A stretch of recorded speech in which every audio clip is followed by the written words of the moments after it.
Gusto ko palang i-shoutout yung mga solid supporters ko sa aking channel. Maraming salamat sa inyo.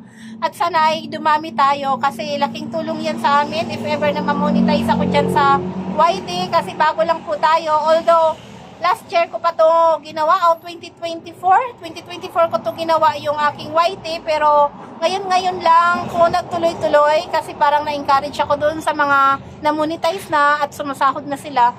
So, ayun na nga guys, laking tulong yan sa amin dahil tayo ay single parent. Malaking tulong yan sa akin para sa aking mga anak. Soon if pagpalain tayo na ma-monetize dito sa aking channel sa YT. So, maraming salamat sa support po sa aking 94 subscribers. Thank you. Sana wag na kayong umalis. Maawa kayo para madagdagan pa.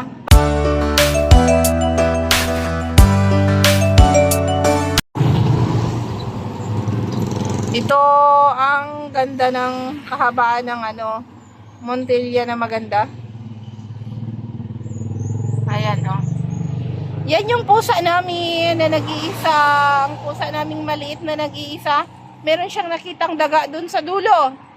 Ayun, tingnan nyo. May daga siyang nakita. Daog na. Pandesal? Pandesal? Chicken? Sarado pa man ron. Magluto na si mama dito na chicken dito ta. Magluto si mama chicken, fried chicken ta. Na may fried chicken sa ref. Lutoon na to para sudanin nyo ni ate.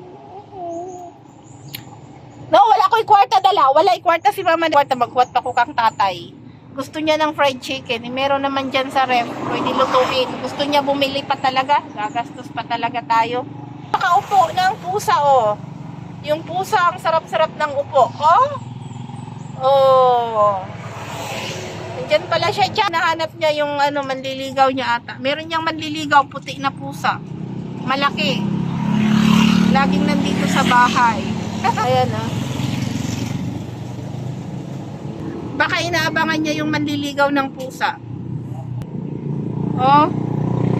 Kasi nakadoon yung manliligaw niya, dyan yung bahay. Tapos pumupunta dito sa bahay tuwing gabi. Tuwing gabi bumibisita yung pusa na yun na maputi. So baba na kami, baba na.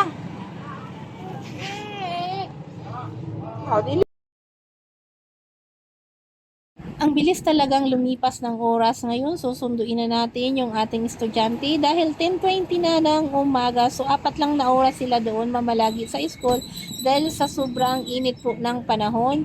So ayan na nga mga madlang people, samahan nyo ako papuntang school. So dito nga mga madlang people ay naayos ko na yung mga kortina-kortina nitong e-bike para hindi sagabal at makapasok ang hangin. Asan ang jacket mo? Asan jacket mo? Wala. Na, I told you, mag-jacket ka. Asa man? Dito sa kalay. Ay na, di na ta mamalik dito. Dapat ino-permanente dala. Bitbit.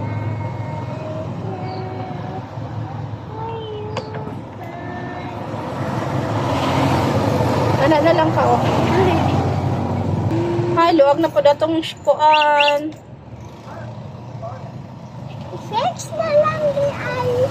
Ulit tayo, bike.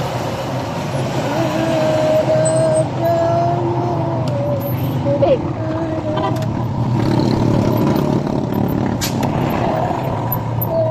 Init kayo Nagluwag na po ng shades. Luwag kayo nila shades. Punta ka na po natulig pang pakuhan. Punta ka na po natulig pang pa...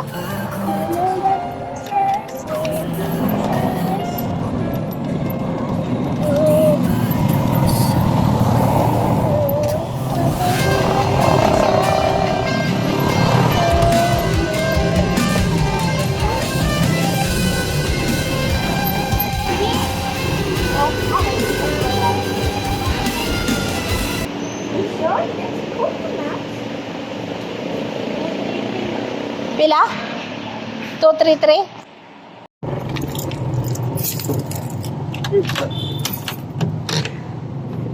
Akong ice cream.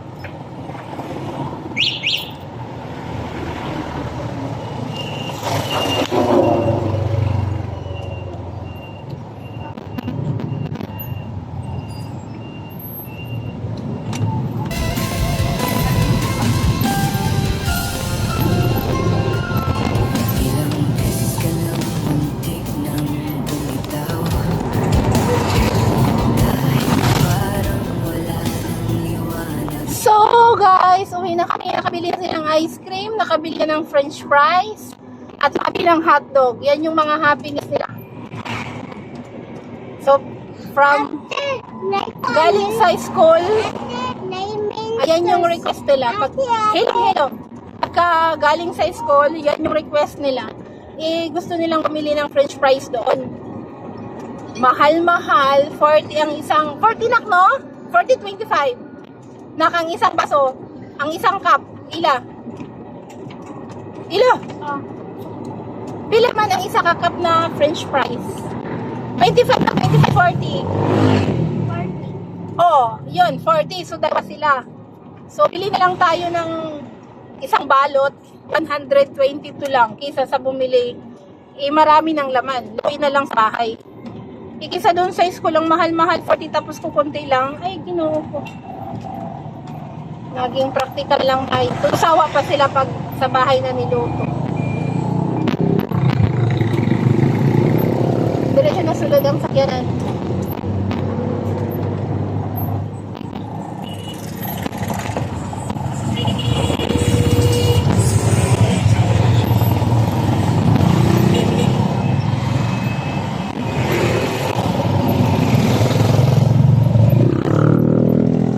Pasok na diretso ang sasakyan ng e-bike dahil sobrang init.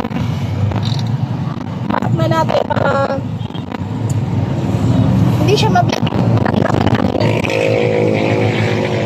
Kaya yung mga ingay.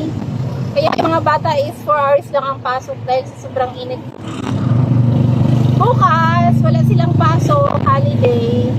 So sa Monday naman, relax tayo. Relax tayo sa pagsulong. Sama na ate. Ayaw, pinakay ana. Pareha sa una ba? Ay, ginoo ko ni mo. Naana. Sundan ako an. Pagtuon.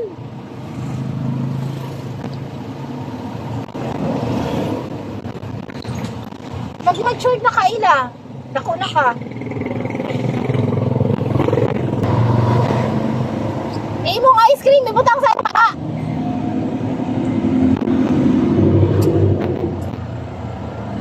Oh.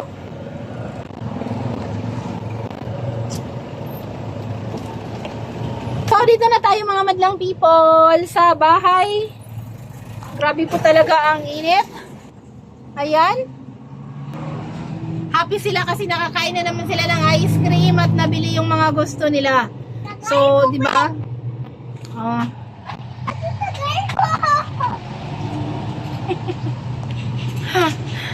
So, hello guys! Pagdating namin galing ng school, ito naman ang gagawin natin ay magluto tayo ng kanilang lunch.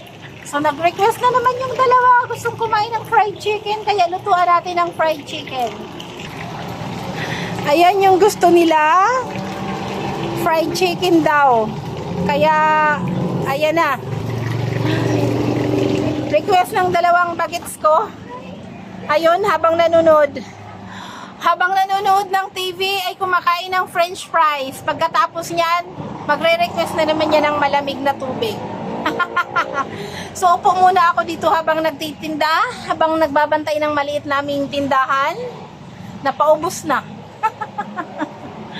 Grabe, krisis po talaga kami ngayon. Pero, laban lang. Baka sakali. Laban lang lagi, baka sakali paboran tayo naman yung mapanalo, no? Ganun lang talaga.